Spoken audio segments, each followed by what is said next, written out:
My name is Claire Morgan. I'm 38, and I run operations for a regional healthcare company outside Charlotte, North Carolina. 3 months ago, at my father's 72nd birthday dinner, he raised a glass in front of the whole family and announced that my adopted daughter would not be receiving a single cent from his estate because, in his words, blood should stay with blood. My daughter, Lily, was sitting 2 chairs away from him with a paper napkin tucked into her collar and chocolate mousse on her spoon. She looked at me and asked, in the kind of small voice that can split a mother clean down the middle, "Does Grandpa mean I'm not really yours?" I didn't scream. I didn't throw my wine. I didn't give him the dramatic scene I think he expected. I stood up, took Lily's hand, thanked the hostess, and walked out of that restaurant with my husband and my child. Then, the next morning, I called my attorney and told her to pull the ownership file for Cedar Glen Retirement Residence. The same building my father had been living in for 11 months. The same building he'd bragged to his country club friends that he'd chosen for himself. The same building he had somehow forgotten I owned. By Friday, he had called me 29 times, my stepmother had called me 16, and my half-brother had shown up at my office uninvited. Not one of them called to apologize to Lily. Before I tell you what happened next, you need to understand how we got there, because people love saying family conflicts come out of nowhere. They don't. They grow. They layer. They wait.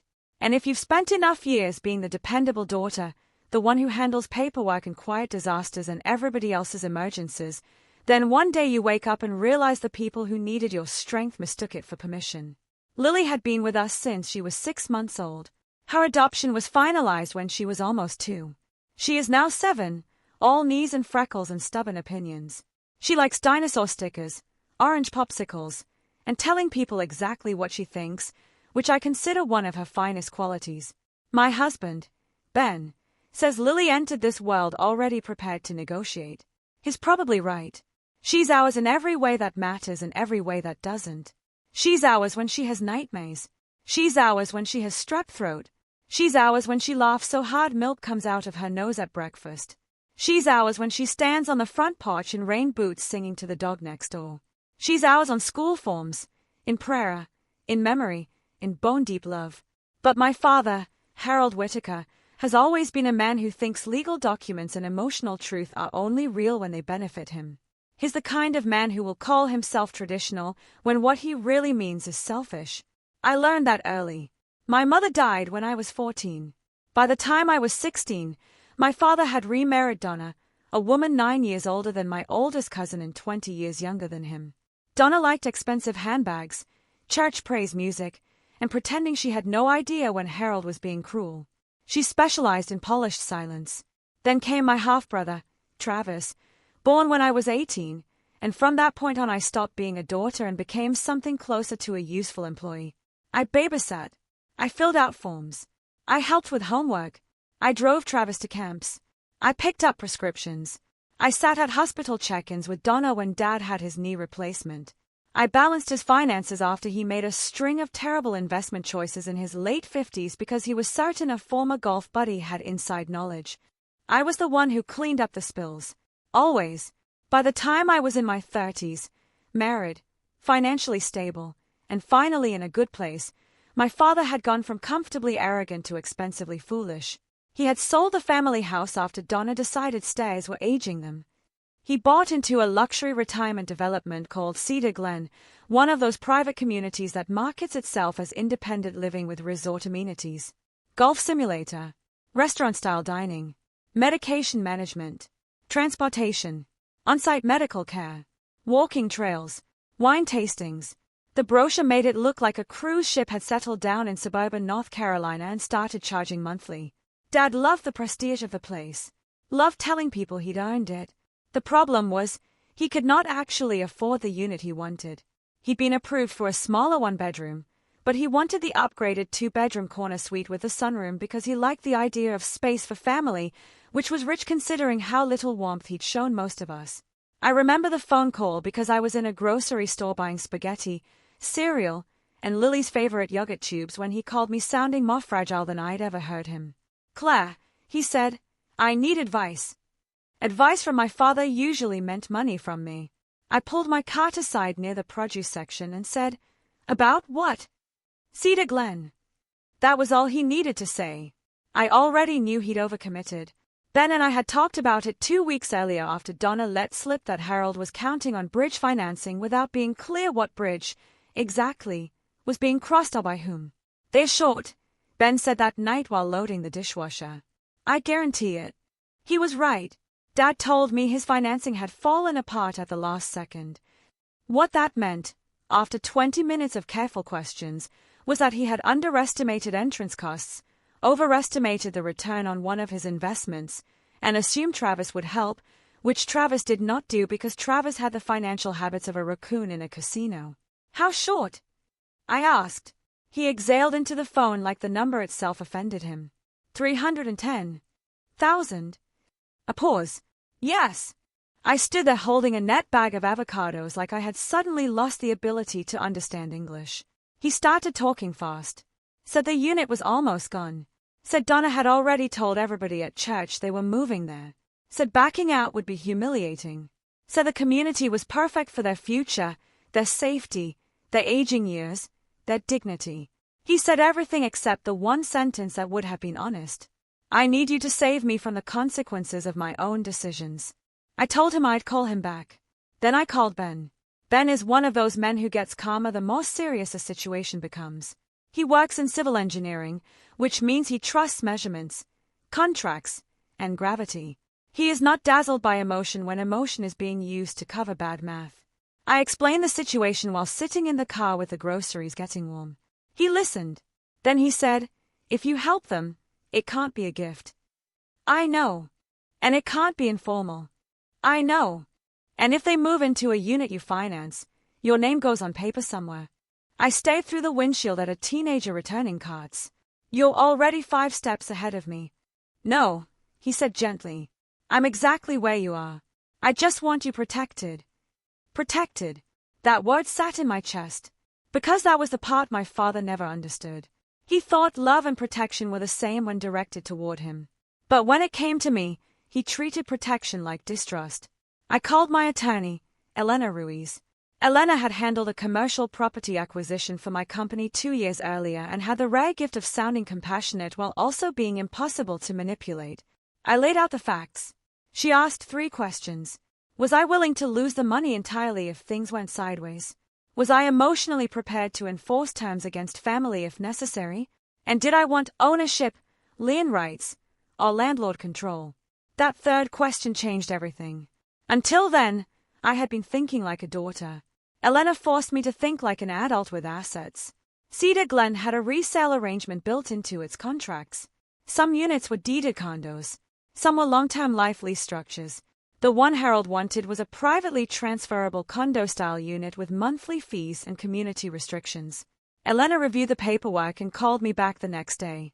You could loan the money and secure it, she said. But given their financial habits, I would not advise that. What would you advise? If you're putting in the bulk of the acquisition funds, buy it yourself through your LLC and let them reside there under a formal occupancy agreement. Monthly contribution if they can make it. Default provisions if they can't. Management authority stays with you. I said nothing for a few seconds. Then I laughed once. Not because it was funny. Because I knew my father would hear I'm saving your retirement and somehow forget this is mine. Ben loved the idea immediately. Do that, he said. That is the only way you help them. So that's what I did. I used a real estate holding LLC that Ben and I had created years earlier for investment purposes. We purchased the unit. I paid the entrance cost. I covered the closing expenses. Elena drafted an occupancy agreement so precise it might as well have been written in steel. Harold and Donna had the right to live there. They did not own it. They could not transfer it. They could not pledge it. They could not sublease it. If they failed to pay agreed monthly occupancy charges for more than 60 days, I had remedies. If they damaged the property or violated community rules in ways that put the unit at risk, I had remedies. If either of them died, the surviving spouse could remain under the same terms, but ultimate control stayed with the owner. The owner was my LLC. The LLC belonged to me. At signing, my father skimmed. Donna nodded. Elena explained. Dad interrupted twice to say, Yes, family, we trust each other. Elena smiled the way a cat might smile before closing a door. That's exactly why we put everything in writing, Mr. Whitaker. He signed. Donna signed. I signed. Ben signed as witness. 2 employees from the closing office notarized the documents. My father hugged me in the parking lot afterward and said, "You've always been my rock, Claire." He did not say thank you for buying him a home. He said I was his rock. That is different. The first 6 months went smoothly enough. They paid some of what they were supposed to pay, though never without delay. I covered shortfalls more than once because I told myself this was still better than letting them financially ruin themselves and then land in actual crisis. Lily liked visiting Cedar Glen at first because the lobby had a piano no one minded her touching and a cookie station in the afternoons. Dad would greet Ben warmly enough. He would ask Lily about school with the stiff politeness people use when they are trying to perform affection rather than feel it. Donna would call her sweet girl, and then spend all of dinner asking Travis about his latest business idea, which was usually some variation of avoidable nonsense. Still, I kept trying. You'd think, after all these years, I'd stop being surprised by the lengths daughters will go to for scraps of approval. But hope is a stubborn thing, especially when a child is involved. I wanted Lily to have grandparents. I wanted her to know family could stretch and still hold. I wanted, if I'm honest, one clean miracle. One moment where my father looked at my daughter and chose love without qualification. Instead, what I got were warning signs I talked myself around. At Christmas, Harold handed Lily a children's book and handed Travis's twin boys 2 envelopes with savings bonds. At Easter, he told the twins they were carrying the Whitaker line forward while Lily colored eggs beside them. At a July cookout, one of his old friends asked whether all 3 children were his grandchildren, and he laughed and said, 2 by blood, 1 by paperwork. I heard it. So did Ben. Ben put his drink down and said, very evenly, "She's our daughter." Dad shrugged like that was beside the point. It should have been enough then. Maybe for a wiser woman, it would have been. But there's a particular kind of cruelty that grows in families because it is never fully confronted. It gets disguised as personality, as age, as you know how he is. As don't make a scene. Not today, not here, not in front of people. Donna said that more than once. You know how he is. As though familiarity excuses damage. The birthday dinner happened on a Saturday night in March at a steakhouse inside the country club, where Dad still held membership long after it stopped making financial sense. Private room. White tablecloths. Burgundy napkins. 1 long table of 15. Harold insisted on celebrating big because he was at the stage of life where every birthday counts. Travis and his wife, Keely, were there with their boys. Ben and I brought Lily. Donna had invited 2 other couples from church and 1 former business associate Dad liked because the men laughed too loudly at his jokes. Lily wore a navy dress with yellow flowers and sparkly flats she had picked herself. She spent the first 10 minutes arranging her silverware into what she said was a castle. Ben sat on one side of her. I sat on the other. The dinner started fine. Steak. Potatoes. Too much butter. Dad telling the same story twice about beating someone at golf in 1998. Travis talking about a real estate app he wanted to build even though he'd never finished anything in his life that required sustained attention. Donna complimenting the waiter every 3 minutes in the voice she used when she wanted people to think she was gracious.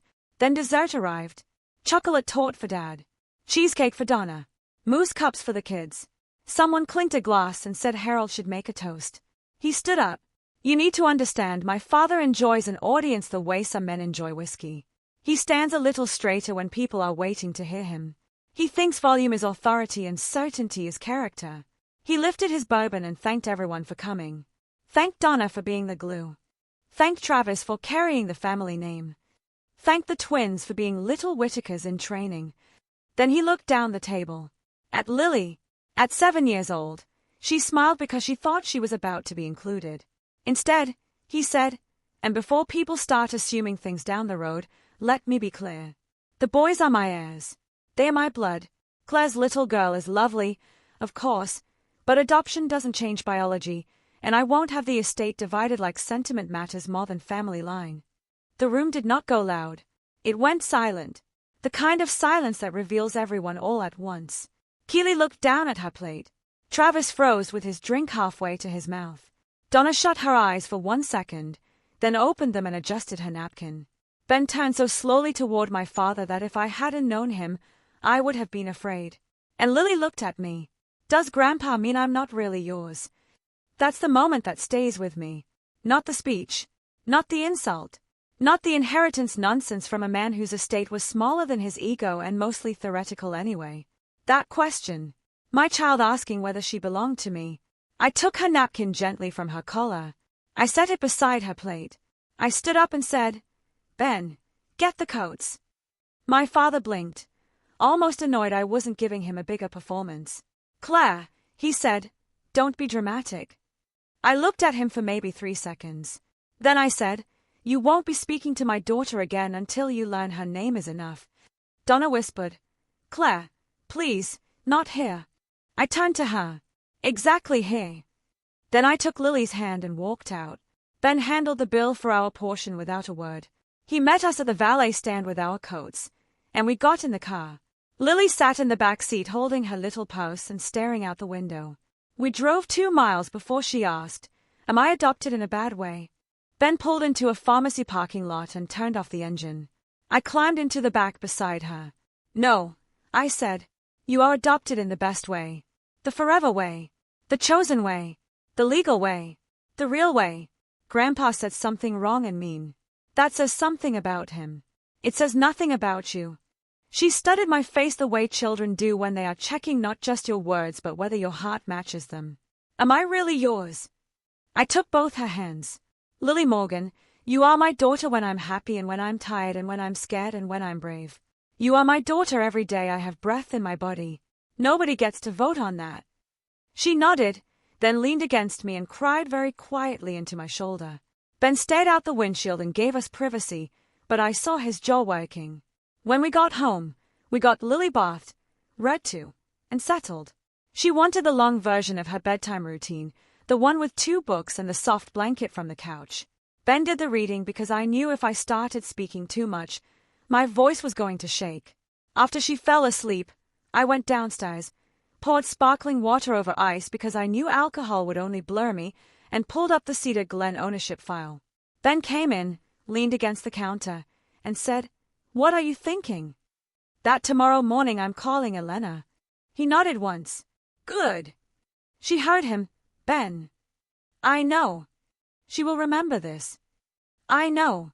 That I know nearly broke me, because there was no fixing it with one perfect sentence. Children remember the shape of rejection even after they forget the exact words.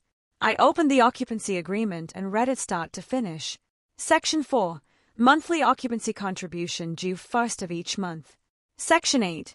Repeated failure to remit contributions constitutes default. Section 11. Conduct or actions causing material emotional distress to the owner's minor child during occupancy-related gatherings may be grounds to suspend visitation privileges to the premises. Elena had added that provision after a long conversation 2 years earlier when I explained my father's habit of making jokes about Lily's adoption. At the time, it had felt overly cautious. Now it felt like foresight. There was more. The agreement allowed the owner to terminate occupancy upon material breach after notice and cure periods, or immediately restrict social access to owner-sponsored gatherings at the unit and related property interests. Cedar Glen itself also had a clause in their community code about discriminatory harassment or hostile conduct toward family members and guests. Residents could be sanctioned for repeated conduct creating a hostile environment. I closed the laptop. Then I opened it again and searched the payment history. Harold and Donna had been late twice in the previous 5 months. 1 month unpaid entirely. Another partial. I had covered it from the LLC reserve because I didn't want a fee issue with management. My father had, in effect, insulted my daughter at dinner while living in a residence I owned and underpaying to remain there. The next morning was Sunday. At 8:15, I emailed Elena, need immediate review of Cedar Glen occupancy enforcement options. Family incident involving my daughter. Also need full ledger and notice status. She responded 40 minutes later. Call me at 10. By then Donna had already called 6 times. I did not answer. Harold texted once, You are overreacting. Then again, she's a child. She'll forget it. That text told me everything I needed to know. A man who counts on a child's pain fading is a man who has rehearsed causing pain before. At 10, I sat at the kitchen table while Ben made pancakes for Lily and Elena joined by speakerphone. I explained the dinner. She was quiet throughout, which is never a comforting sign from a lawyer. When I finished, she said, "First, I am very sorry. Second, I reviewed the file before calling. They are currently 51 days past due on one monthly contribution and 19 days past due on the current one. You're within your rights to issue a formal default notice on the payment issue alone. And the dinner. That strengthens your position if they contest motive. The occupancy agreement gives you broad discretion over owner-family access. The community conduct policy also matters." I press my fingertips to my forehead. What are my options? There are 3. 1. Do nothing and continue as is. I don't recommend it. 2. Issue a notice of restricted contact and no unsupervised access involving your daughter, while also demanding cure of arrears. 3. Issue a full notice of default and begin the process toward termination of occupancy if unqueued. Ben slid a plate of pancakes toward Lily and pretended not to listen, but I knew he heard every word. "Which would you do?" I asked. Elena didn't hesitate. "If these were not your parents, I'd say full notice. Since they are your parents, I will say this. If you choose limited enforcement now, be prepared to follow through later. A weak line teaches difficult people where to push."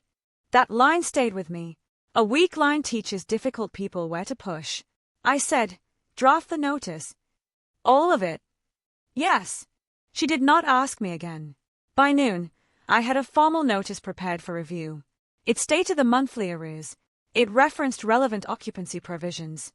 It imposed an immediate prohibition on Lily's presence at Cedar Glen while Harold resided there unless I explicitly approved otherwise, which I would not. It further stated that Harold's conduct toward my daughter constituted a serious breach of the trust necessary to continue owner-supported occupancy. Failure to cure payment defaults and failure to provide written acknowledgement of discriminatory conduct within 14 days would trigger termination proceedings under the agreement. In plain English, my father had 2 weeks to do 2 things: pay what he owed, and put in writing that what he said about Lily was wrong. I signed.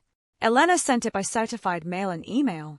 Then she called Cedar Glen's legal liaison and management office to notify them of a dispute under the family occupancy structure, just in case Harold tried charming his way around the facts. Monday at 9:12 a.m., my phone rang. "Dad." I answered. "What the hell is this?" he snapped. "A notice. You're threatening to throw your own father out of his home." "It is not your home." Silence. That landed. Then he said, much louder, "Excuse me. I bought that unit, Dad. I own it. You reside there under an agreement you signed. You're in default, and you humiliated my daughter in public. She is not your blood. And yet I'm still the one paying your housing costs." That shut him up for 2 full beats. Then he recovered with anger.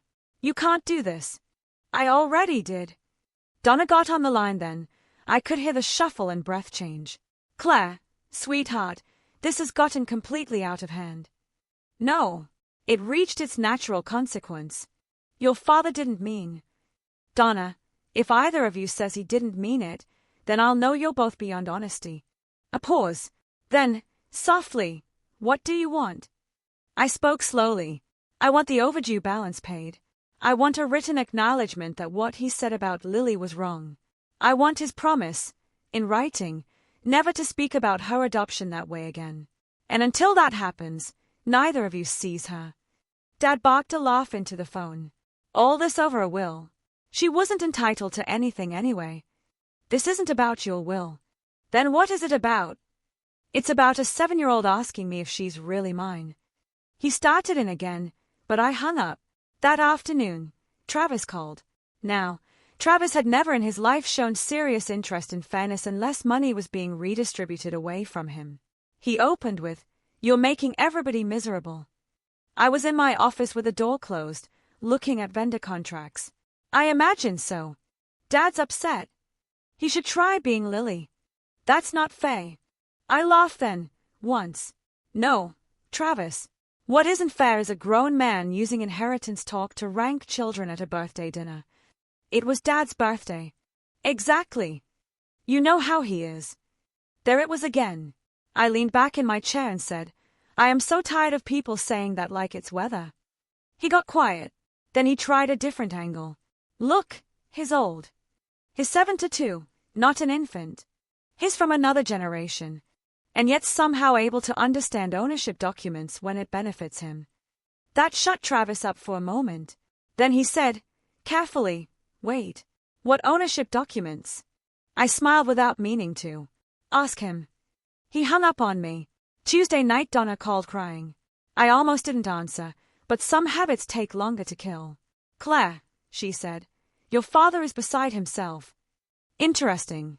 He wasn't beside himself when Lily cried in the back seat. That's not what I mean. I know. She sniffed.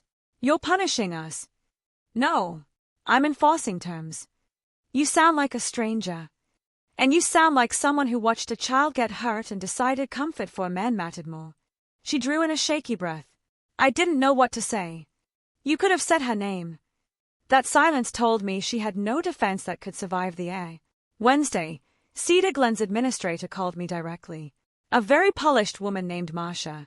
She wanted to verify whether the no-contact restriction regarding Lily was active and whether there was any risk of community disturbance. I explained the basics without detailing the dinner. Marcia said, thank you. We've already had one complaint from Mr. Whitaker about ownership misunderstanding. I nearly laughed. What misunderstanding? He said there must be some mistake in our records because he is the resident owner. And what did you tell him? That the recorded owner is Whitaker Ridge Holdings, LLC, which was my company.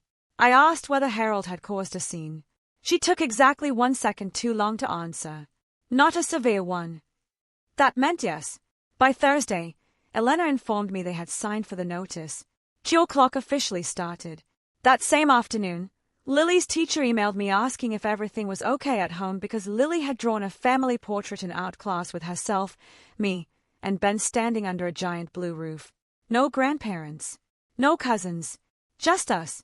At the bottom she had written, in careful second-grade print, "This is my real family." I sat in my car after reading that and cried for the first time. Not loudly, not dramatically, just the quiet kind where tears keep coming because your body has finally decided it cannot be professional for one more minute.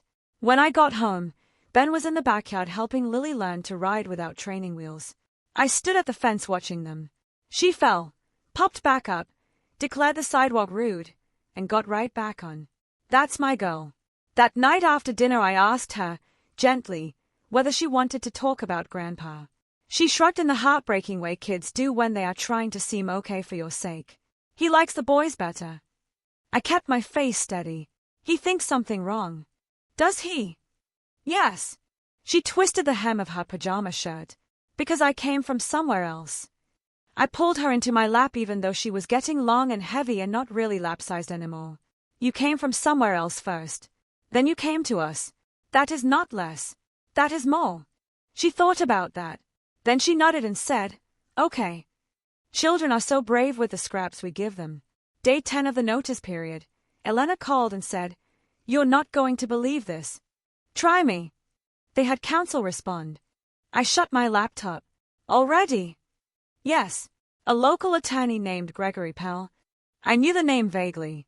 He handled elder disputes, wills, some property matters, had a reputation for writing aggressive letters when facts were weak. What does he say? He claims the occupancy agreement was never meant to be enforced strictly, that this is retaliatory, and that your father reasonably believed he had equitable ownership due to his monthly contributions. I actually laughed out loud. Reasonably believed. Elena, he signed the closing packet. I signed the wire. My LLC is on the deed. I'm aware. It gets better. They demand immediate withdrawal of the notice and restoration of unrestricted family relations. Family relations. Those exact words. Do they address what he said to Lily? A pause. No. Of course they didn't. I asked Elena to send me the letter. I read it twice. What struck me most wasn't the legal weakness. It was how neatly the entire thing stepped around the child who had been harmed. As if Lily were incidental. As if the problem here were tone, timing, overreaction, discomfort. As if the moral center of the story were Harold's embarrassment. People tell on themselves in what they emit. Elena drafted a response by the next morning. Concise, cold, deadly polite. She attached the recorded deed, the occupancy agreement, the payment ledger, the community policies, and, at my request, one sentence that mattered more to me than all the others. The owner's minor child will not be required to bear emotional risk so that the occupants may avoid the consequences of discriminatory conduct. I read that line 4 times. Then I approved it. My father called that evening, voice lower now, less thunder, more threat. You're letting lawyers poison this family. No, Dad. Lawyers are the only reason this family has paperwork instead of myths. You think you're better than us? No. I think I know how contracts work. You've always looked down on me. That one almost made me pity him, because in his mind accountability always arrived disguised as disrespect. I bought your retirement unit when you couldn't, I said. I structured it so you and Donna could age safely. I covered shortfalls more than once, and you repaid me by telling my daughter she was lesser. He inhaled hard. I was stating facts. No, you were stating a belief. Facts are that I am her mother, that you signed an occupancy agreement, and that I own the roof over your head.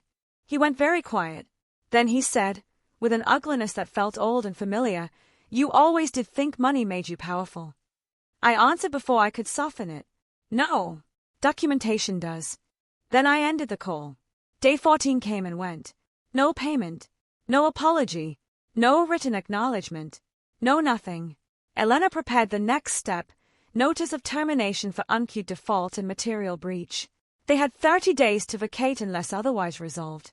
Because the unit was in a senior living community and not a standard apartment, enforcement had to be handled carefully and in compliance with both state law and the community's internal procedures.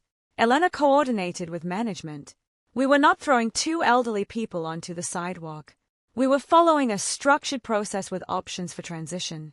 Options they still had included moving to a smaller, genuinely affordable unit elsewhere or having Travis step in financially. I doubted Travis would do that. He showed up at my office the next Tuesday instead. The receptionist buzzed me and said, "Your brother is here, and he seems upset." I told her to ask security to remain nearby and send him in. He came through my door already angry. "How dare you?" I stayed seated. "This is my office. Lower your voice. You're evicting Dad." "I'm terminating occupancy under an agreement he breached." "He says you tricked him." I almost smiled. "He says a lot of things." Travis put both palms on the edge of my desk. "You can't take where they live because of one stupid comment." I looked at his hands until he moved them. "Would you say that if someone told one of your boys they weren't real family?" His face changed for a fraction of a second. There it was, recognition. Because cruelty always sounds different when you finally hear it aimed at your own child. But he recovered. "That's not the same." "It's exactly the same." He started pacing, then switched strategies. "Look, maybe Dad was harsh. Fine. But you know how older people get about bloodlines and wills and all that. No, Travis. Some older people get like that. Others do not. Stop treating prejudice like a regional custom." He looked at me, furious and cornered. Then he said the wrong thing. If Lily just wasn't there, none of this would have happened. I stood up so fast my chair hit the credenza. He actually stepped back. "Get out. Claire. Get out." Security appeared in the doorway behind him like a miracle with a badge. Travis saw them, swore under his breath, and left. I sat back down shaking so hard I had to press my hands flat on the desk. When I told Ben that night, he went silent for so long I asked if he was okay. "I'm fine," he said. "I just need 10 minutes before I say what I actually think about your brother." That's marriage. Sometimes love looks like restraint. A week later, Donna came to my house alone. She arrived at 10:20 on a Saturday morning carrying banana bread in a dish towel, which almost made me laugh because women from her generation really will try to mend anything with baked goods and denial. I met her on the porch. "Ben took Lily to the library," I said before she could ask. Her eyes flickered. "Can I come in?" "No." That startled her more than anger would have. She shifted the banana bread from one hand to the other. "Claire, please." So I stepped aside just enough for the porch swing, not the house. "She's Saturday." I stayed standing. She started crying almost immediately. Your father isn't sleeping. I folded my arms. That's unfortunate. She blinked up at me. You can be so hard. Interesting word choice. Claire, we are talking about your father's home. No, we're talking about my property. That landed hard enough to visibly straighten her spine. I don't understand why you keep saying it that way. Because facts matter. She pressed her lips together. Harold believed. I know what Harold believed. Harold believed he could live in something I paid for while ranking children at the dinner table. That isn't Faye. No, it isn't. She looked down at the banana bread. Then she said, very quietly, he doesn't think adoption is the same. There it was, clean at last. Not confusion. Not bad wording. Not misunderstanding. Belief. I sat down in the chair opposite her and said, and what do you think? Her eyes filled again. I think he's old. That's not an answer. I think he was raised differently. That's not an answer either. She looked at me for a long time. Finally she whispered, I think he loves in a narrow way. I nodded once. Yes, he does. Can't you show mercy? I leaned back and heard my own voice go very calm. Donna, mercy is why they live there in the first place. Mercy is why I covered late payments. Mercy is why I didn't begin enforcement the first time he made comments about Lily. Mercy is not the same as permanent access to me. She swallowed. Where are we supposed to go? You have time to make arrangements. Elena sent resources. There are 2 smaller communities nearby within your means if Dad sells some investments and stops pretending Travis is going to rescue him. At the mention of Travis, her face did something small and bitter. He can't help. I know. She stared at me. Then she said, You really mean this? I almost laughed again, but there was nothing funny left. Yes. She stood up slowly, left the banana bread on the swing between us, walked to her car without another word. I threw the bread away after she left. Not because I was making a point. Because Lily doesn't like bananas, and Donna had somehow never noticed. The next 2 weeks were full of noise. Calls I didn't answer. Voicemails full of outrage, self-pity, and occasional attempts at sentiment. One from Dad saying, After all I did for you. Which was interesting, because whenever parents say that in moments like this, what they usually mean is they met the minimum requirements of parenthood while expecting lifetime immunity. Another from Travis saying, The twins don't understand why Grandpa's sad. I deleted that one halfway through. At work, I functioned. At home, I got quieter. Ben watched me the way he always does when he knows I'm carrying too much without dropping any of it. One night after Lily was asleep, he put a cup of tea in front of me and said, Do you want the truth? I smiled tiredly. When have you ever offered anything else? He sat across from me. You are still trying to save the version of your father that never existed. That hurt because it was true. I looked down at my hands. He was good sometimes. I know. He taught me to ride a bike.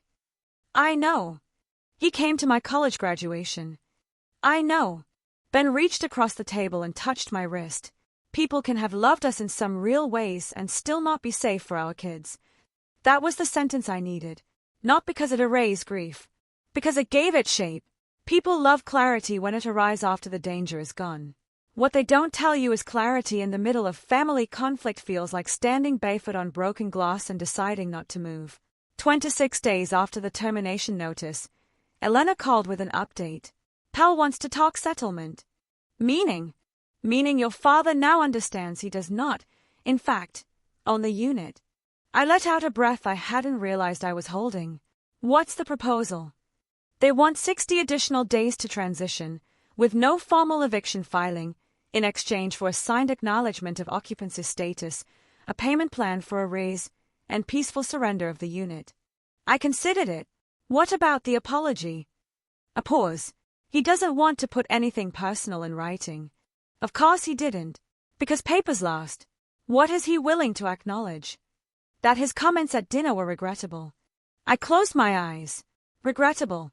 As if he'd spilled red wine, not cut into a child. No. Claire.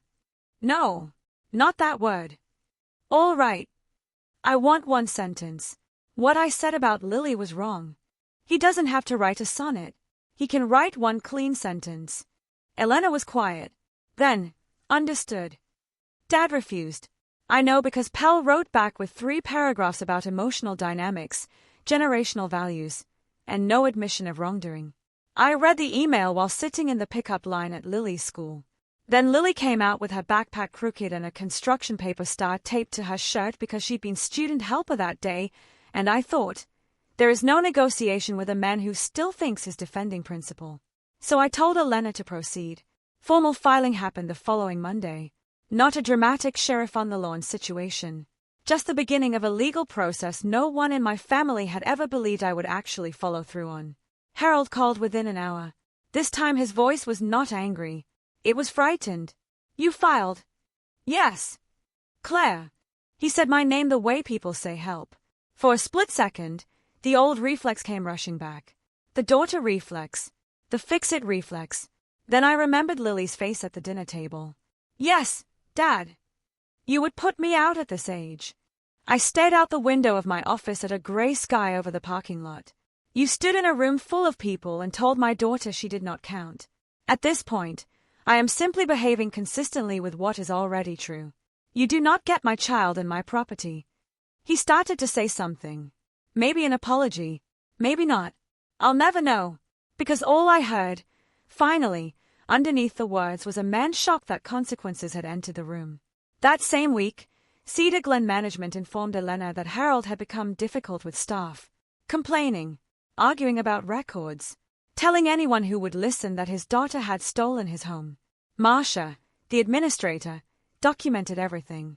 Then came the twist I hadn't seen coming. Donna called me at 7:40 on a Thursday evening and said, Harold is blaming Travis. I leaned against the kitchen counter. For what? For putting ideas in his head. About the estate. About making things official. That surprised me enough to sit down. Over the next 20 minutes, in the exhausted voice of a woman whose loyalty was finally cracking under the weight of reality, Donna told me a story I should have guessed earlier. A month before the birthday dinner, Travis had been pressuring Harold for money again. Not because of one clear emergency. Because Travis was always a cloud of little emergencies wearing a grown man's face. Credit card debt. Failed side business. Tax issue. Truck repair. Something with Keely's medical deductible. There was always something. Harold had apparently told him he couldn't keep bailing him out forever. Travis, in response, had started pushing the inheritance issue. Telling Harold he needed to protect the bloodline. Telling him Lily's adoption could complicate things. Telling him that if Claire inherited anything, who knows where it ends up. And there it was. It was never just old prejudice. It was also greed. Lily had been turned into a concept so a weak man could flatter an older weak man into defending resources. Why are you telling me this? I asked Donna. Because I'm tired, she said simply. And because if I don't say one honest thing soon, I think I might disappear. That line stayed with me. I thanked her. I did not soften. But I thanked her.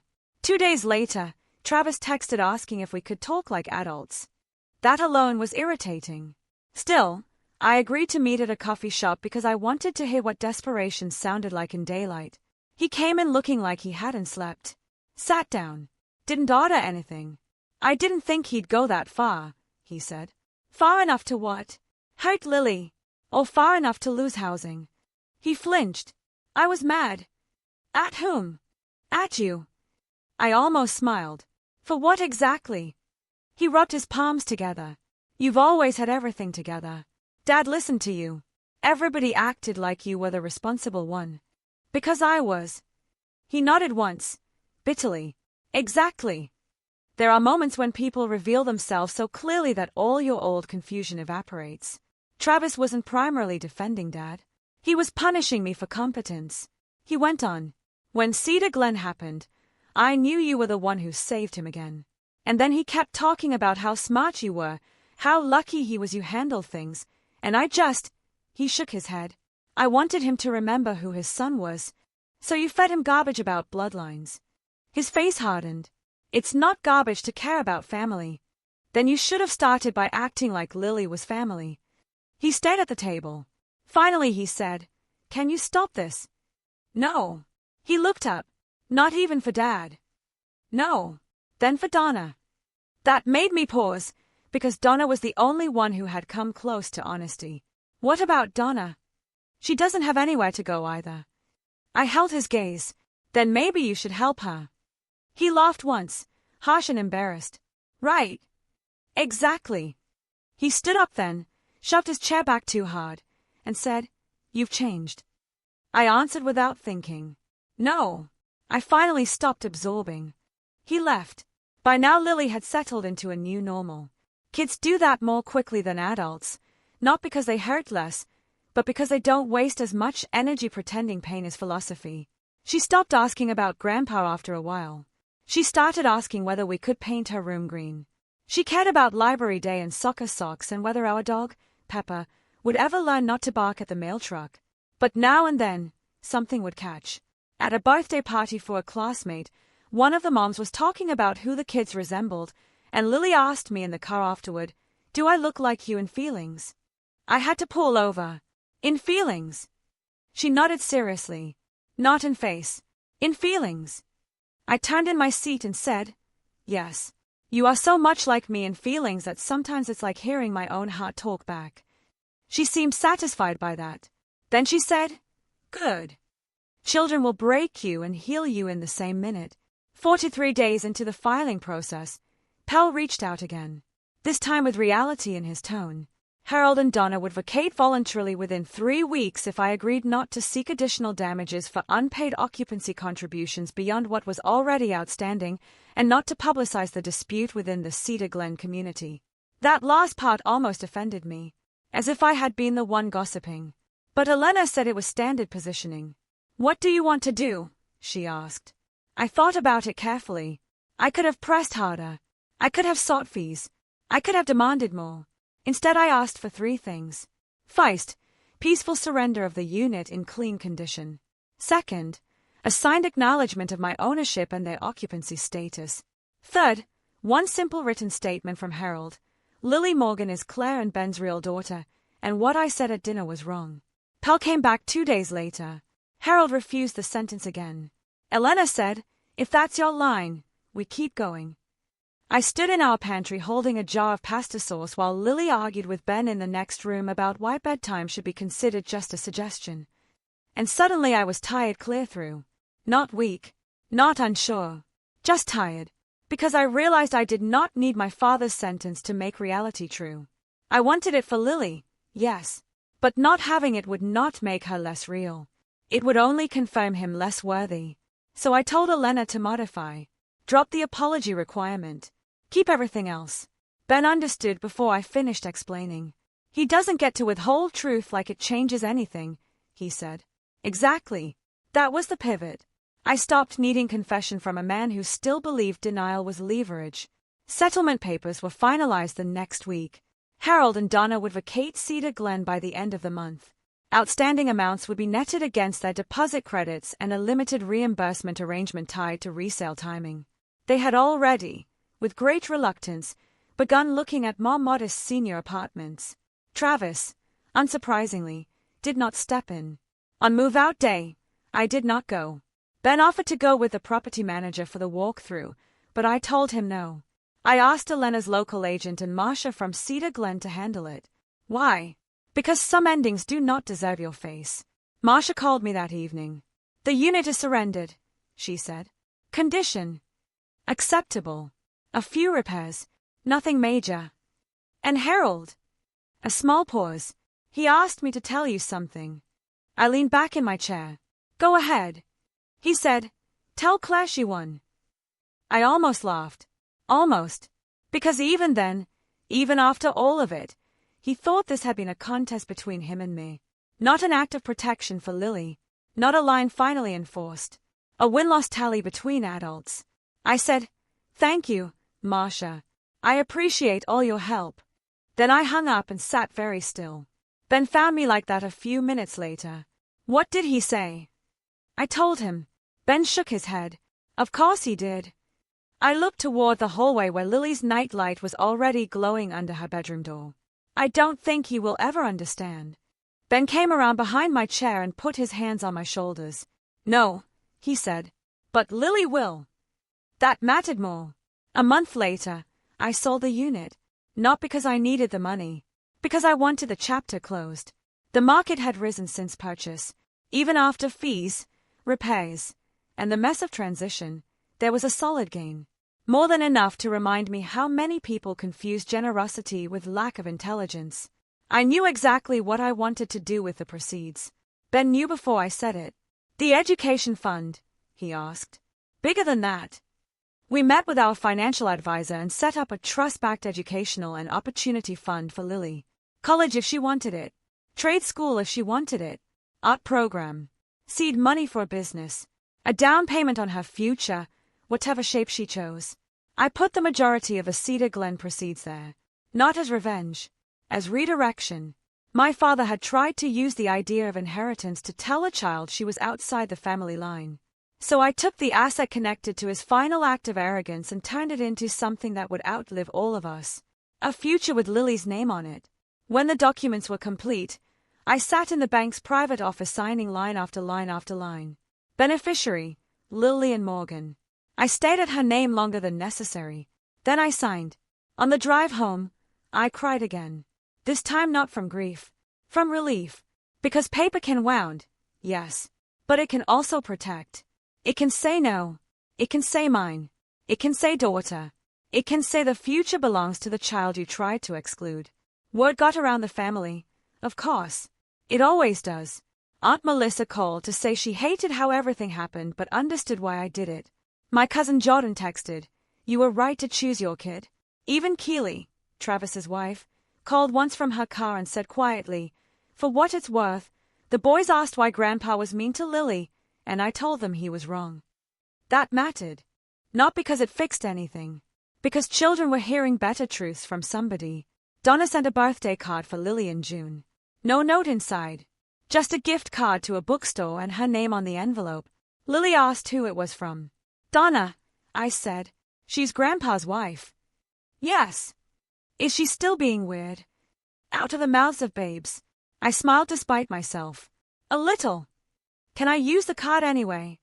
"Yes, baby." "Okay." That was that. No dramatic reunion. No healing montage. Real life is rarely that tidy.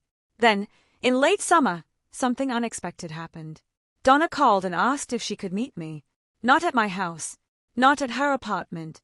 A public park. I almost said no, but something in her voice sounded thinner, less arranged. So I agreed. She arrived early and sat on a bench near the duck pond with a paper cup of coffee and no makeup. She looked older. Not just age older. Truth older. After a few minutes of weather and mutual discomfort, she said, "I left Harold." I didn't react immediately. Not because I didn't hear her. Because I wanted to be sure she meant it in the permanent sense, not the dramatic 4-week sense. "You left?" She nodded. 2 weeks ago. I waited. She stayed out at the pond. When Cedar Glen ended, I thought losing the unit would humble him. It didn't. It made him meaner. He started talking about you all the time. About Ben. About Lily. About how you had turned blood against blood. One night he said the luckiest thing that ever happened to you was that you couldn't have your own child, because otherwise maybe you'd understand him. I felt all the air leave my body. Donna kept looking straight ahead. I realized then that if I stayed, I was saying yes to him every day. And I had already done that too many times. I sat very still. Then I said, "Why are you telling me?" "Because I owe you the truth, and because I owe Lily better than silence." That nearly undid me. She reached into her bag and took out a folded sheet of paper. "I wrote her something. Not asking you to give it to her now. Maybe not for years. Maybe never. But I wrote it." I took the paper. Didn't open it yet. Just held it. "What does it say?" She swallowed. "It says I should have spoken up. It says she was always real. It says I was a coward." There it was again. Coward. Not confused. Not pressured. Not overwhelmed. Coward. The honest word. I looked at Donna for a long time. "I appreciate this," I said finally. "I don't know what I'll do with it yet." She nodded. "That's fair." We sat there a little longer talking about nothing and everything. The weather. Her new apartment. The fact that she had started volunteering at a library because she didn't know what else to do with mornings when no one was telling her who to be. When I got home, I read the letter alone in our bedroom. It was plain and imperfect and more sincere than anything I had expected from her. I put it in my desk drawer. Not hidden. Not displayed. Just kept. Sometimes healing starts there. Harold never apologized. Not to me. Not to Ben. Certainly not to Lily. From what I heard through family, he moved twice in a year. Smaller places each time. Complained constantly. Lost track of friends because people get tired of carrying someone else's bitterness like extra luggage. Travis and Keely separated 6 months later, which shocked no one. Ben once asked if I wanted to reach out to Dad one last time, just to see whether age had softened anything. I thought about it. Then I said no. Because there is a difference between leaving the door unlocked and standing in the doorway waiting to be struck again. I chose peace. That fall, Lily had a family heritage week at school. They were asked to bring photos, recipes, or stories about where their families came from. I braced myself when the assignment came home, but Lily handled it better than I did. At the kitchen table she drew a giant tree. Not a tidy one. A sprawling one. Me and Ben on one branch. Her birth story represented with a sun and a path. Her adoption day with a little courthouse and hearts. Ben's parents. My mother. Cousins. Friends. Pepper the dog. Our next-door neighbor Mrs. Lynn, who sometimes watched her after school. Half the people were not genetically related to anyone else. What is this? I asked. She looked at me like the answer was obvious. Our family. I swallowed hard. There are a lot of people on that tree. She nodded, still drawing. Because real families are big if you do them right. Ben, walking past with a laundry basket, stopped and looked at me. We both nearly lost it right there over crayons and printer paper. On the night of a school presentation, Lily stood in front of her class with the tree and explained it in her clear little voice. I know because her teacher sent me a video. At one point another child asked, "Which part is your real family?" And Lily answered, without hesitation, "All the parts that love me." I watched that clip 6 times. Maybe 7. Then I saved it in 3 places because some evidence deserves preservation too. The last piece of this story happened quietly. No court. No shouting. No applause. Just a file folder and a pen. At the end of the year, while organizing financial documents, I came across the original Cedar Glen closing file. Deed. Occupancy agreement. Ledger summaries. Correspondence. Settlement papers. For a long minute I just sat there on the floor of my office, flipping through pages that had once felt heavy enough to alter the weather in my chest. Then I took a black marker and wrote across the tab, Lily's future. Not because that was technically accurate. Because that was what it had become. Ben came in while I was doing it and said, "You look peaceful." "I think I am." He sat beside me on the rug, tie loosened, socks mismatched, end of day tired. "Any regrets?" I thought about my father, about the restaurant, about the phone calls, about the old reflex to fix, to soothe, to bend. Then I thought about Lily in the backseat asking if she was really mine. I shook my head, only that I didn't stop it sooner. Ben put his arm around my shoulders.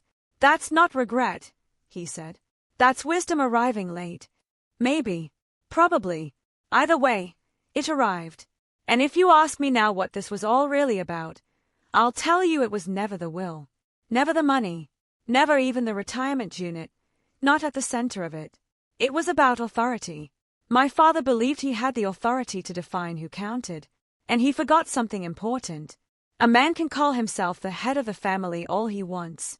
He can pound tables. He can make toasts. He can put names in or out of a will. He can confuse tradition with truth until he runs out of breath. But he does not get final say over a child he did not protect. Especially not while living under a roof I paid for. Especially not while my name is on the deed. Especially not while my daughter is learning, day by day, that love is not measured in blood but in who stands up when it matters. Lily is 9 now. She still loves orange popsicles. She reads above grade level. She says things like, "I'm not bossy. I'm strategic," which means Ben has officially lost the argument that she didn't inherit my exact temperament. Sometimes she asks about people from the past. Sometimes she doesn't. When she does ask about Harold, I tell the truth in the size she can carry. He wasn't able to love the way he should have. That's enough for now. One day, when she is older, I may tell her the whole story. About the dinner, the paperwork, the unit, the phone calls, the part where paper defended what blood refused to honor. And when I do, I will make one thing perfectly clear. She was never the problem in that story.